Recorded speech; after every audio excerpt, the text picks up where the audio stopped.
Halo teman-teman semuanya, selamat datang lagi di channel saya Rizian Channel. Dan di video kali ini udah lama banget ya aku nggak ngupload video di channel ini. Jadi mohon maaf banget teman-teman ya. Dan di video kali ini saya mungkin nggak akan buat video yang panjang-panjang gitu teman-teman, atau video apa tutorial ataupun apa. Tapi di sini saya cuman pengen buat video untuk update aja sih teman-teman ya. Intinya di video kali ini saya tuh pengen cuman sharing aja sih untuk update ke iOS 14, yang dimana saya udah memutuskan untuk update ke iOS 14, yang dimana tuh saya di live streaming tuh pernah bilang bahwa bersabar dulu kalau misalkan kalian fanboy sama jailbreak jailbreak user gitu kan. Nah itu teman-teman, saya bilang tuh kan untuk tunggu dulu, untuk stay dulu di iOS 13.5 atau di iOS berapa yang teman-teman posisi sekarang itu terjailbreak di iOS 13 nya.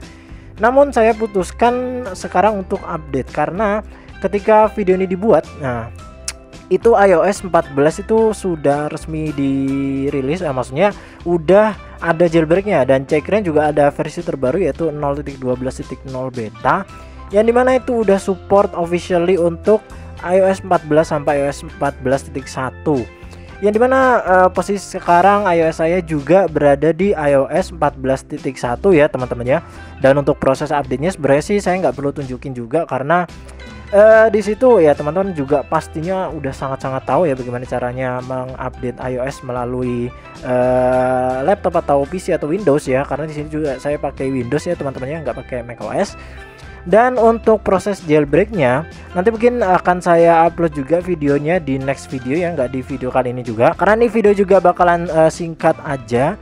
Dan untuk jailbreaknya itu supportnya itu untuk mulai dari A9 sampai A10X ya teman-teman. Jadi untuk iPhone 6s sama iPhone 7 itu yang tanpa ada pengecualian atau tanpa ada masalah. Kalau misalkan teman-teman pakai iPhone 8 atau iPhone 10 yang pakai chipset A11 ya kalau nggak salah, nah itu teman-teman itu kalau misalkan pengen jailbreak pakai Cekren, itu teman-teman harus menonaktifkan passcode atau Touch ID atau Face ID yang teman pakai iPhone 10, karena di situ ya salah satu pengecualian yang dimana tuh Cekren belum bisa ngejailbreak kalau misalkan teman-teman pakai keamanan Touch ID ataupun Face ID atau passcode. Jadi teman-teman harus dibuka keamanannya, kayak misalkan jadi nanti teman-teman itu ID face-nya bakalan nggak ada passcode dan juga nggak ada Touch ID, yang dimana tuh ya sebenarnya nggak aman banget. Cuman kalau misalkan teman-teman pakai iPhone-nya cuman buat pribadi aja, nggak, maksudnya jarang dipinjemin atau gimana tuh nggak masalah sih. Tapi kalau misalkan teman-teman yang mungkin sering di luar gitu, terus iPhone-nya sering dipinjam, itu mungkin agak resiko ya. Tapi ya itu tadi teman-teman ya, kalau yang teman-teman pakai iPhone 8 ataupun iPhone 10 itu teman-teman kalau pengen jailbreak di iOS 14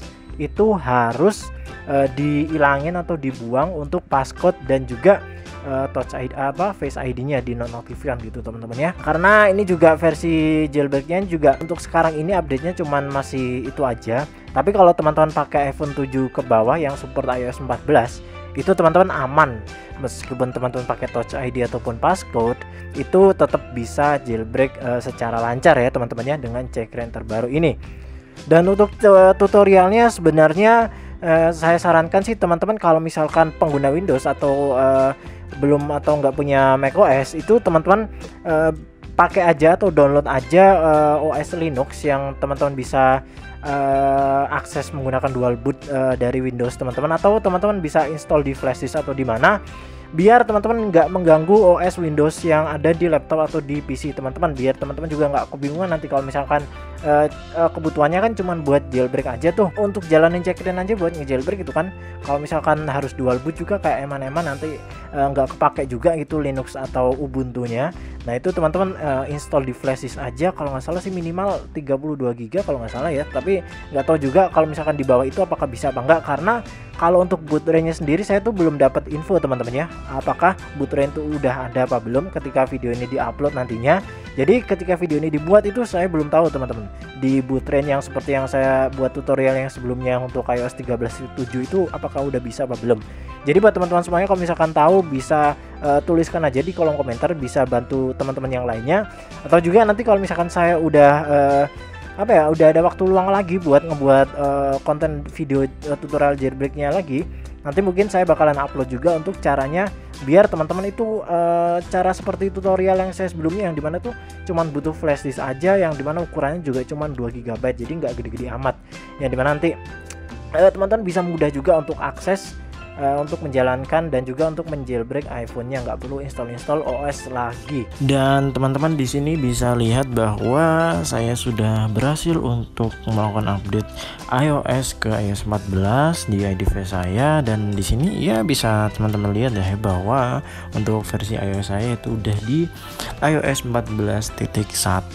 Ya, yang saya rasakan sih ini lebih better lah ya pasti dong, pasti setelah update pastinya akan lebih banyak improvement lagi. Dan di sini untuk app gallery-nya tadi saya udah sedikit mempelajari tentang app gallery-nya ya teman-teman ya, dan di sini juga ada widgetnya yang sudah teman-teman tahu juga untuk widget di iOS 14 itu. Dan setahu saya juga kalau nggak salah kita itu bisa download icon pack baru ya, atau icon pack pihak ketiga di App Store, yang dimana nantinya icon-icon yang ada di home screen kita ini, yang ada di Springboard itu bisa teman-teman ganti. Makanya itu saya nanti akan coba lebih jauh lagi, dan mungkin kalau misalkan ada icon pack yang cukup menarik dan mungkin ya agak bagus gitu, mungkin saya akan juga share di video kedepannya nanti. Cuman saya nggak tahu dan saya nggak akan janji karena ya udah lama banget saya nggak upload konten di video ini ya, terakhir cuman live streaming aja. Dan ya mungkin cukup itu aja sih ya teman-teman ya. Oh iya, untuk battery health di sini itu nggak berkurang teman-teman, masih sama 67%, dan itu sangat buruk banget. Udah waktunya saya buat ganti baterai ya teman-teman ya. Cuman saya nggak tahu kapan untuk ganti baterainya. Dan di sini ada aplikasi baru ya, terjemahan. Ini sebenarnya sih kalau saya lihat-lihat atau saya ya udah spoiler ya, sebenarnya saya di YouTube itu banyak banget youtuber yang udah nge-review iOS 14 serta aplikasi-aplikasi barunya. Itu kayak kurang apa istilahnya ya, kurang berguna lah ya, kurang bermanfaat di khususnya untuk Indonesia, karena bahasa Indonesia entah sih, sebenarnya saya juga nggak tahu nih untuk apa ini splash screen ya kalau saya bilang, atau bahasa Indonesianya apa, tingkatkan Siri, karena saya juga apa istilah jarang banget pakai Siri. Nah ini kan bahasanya Spanyol. Kita coba cari Indonesia, apakah ada? Seperti sih nggak ada ya teman-teman ya. Di sini nggak ada untuk bahasa Indonesia. Jadi sementara ini aplikasi ini ya masih agak useless lah, mungkin kecuali teman-teman ingin translate ke bahasa Inggris gitu ya. Mungkin teman-teman nemu bahasa lain atau nemu kata-kata, mungkin teman-teman lagi chat ataupun berinteraksi dengan orang-orang yang tidak menggunakan bahasa Inggris atau menggunakan bahasa yang teman-teman belum familiar gitu, teman-teman juga bisa pakai ini, karena ini juga ya saya juga kurang begitu paham teman-teman ya untuk usability dari aplikasi terjemahan ini. Dan ya mungkin itu aja sih.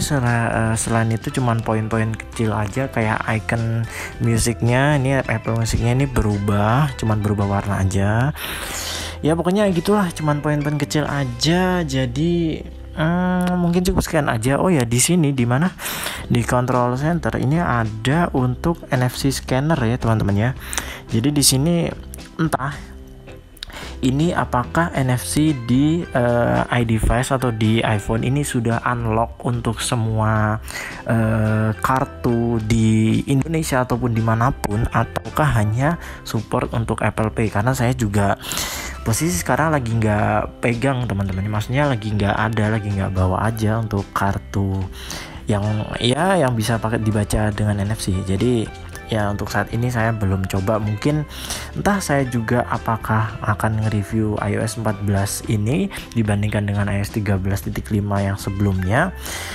Karena juga kalau misalkan saya review sih sebenarnya pengen aja, meskipun agak telat, dan bukan agak telat, bahkan udah telat banget, karena udah 3 bulanan ini iOS 14 ini udah rilis, dan sekarang pun saya udah upgrade-nya tuh ke iOS 14.1, bukan iOS 14 yang pertama kali. Oke, jadi mungkin cukup sekian dulu buat teman-teman semuanya. Jadi mohon maaf kalau misalkan saya lagi-lagi jarang banget upload konten di channel saya.